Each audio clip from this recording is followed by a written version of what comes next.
Good morning, everybody. Please have a seat. More than 54 years ago, at the height of the Cold War, the United States closed its embassy in Havana. Today, I can announce that the United States has agreed to formally reestablish diplomatic relations with the Republic of Cuba and reopen embassies in our respective countries.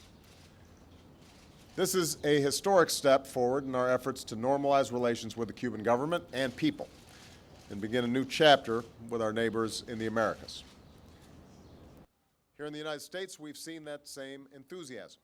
There are Americans who want to travel to Cuba, American businesses who want to invest in Cuba.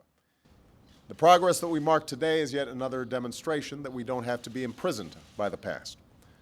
When something isn't working, we can and will change. Last December, I announced that the United States and Cuba had decided to take steps to normalize our relationship. As part of that effort, President Raul Castro and I directed our teams to negotiate the reestablishment of embassies. Since then, our State Department has worked hard with their Cuban counterparts to achieve that goal. And later this summer, Secretary Kerry will travel to Havana formally to proudly raise the American flag over our embassy once more. This is not merely symbolic. With this change, we will be able to substantially increase our contacts with the Cuban people. We'll have more personnel at our embassy, and our diplomats will have the ability to engage more broadly across the island. That will include the Cuban government, civil society, and ordinary Cubans who are reaching for a better life.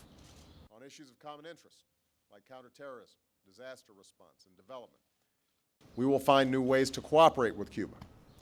And I've been clear that we will also continue to have some very serious differences. That will include America's enduring support for universal values like freedom of speech and assembly and the ability to access information. And we will not hesitate to speak out when we see actions that contradict those values. However, I strongly believe that the best way for America to support our values is through engagement. That's why we've already taken steps to allow for greater travel, people-to-people and commercial ties between the United States and Cuba, and we will continue to do so going forward. Thank you very much, and I want to thank some of my team who worked diligently to make this happen. They're here. They don't always get acknowledged. We're really proud of them. Good work. President, when will you go to Cuba?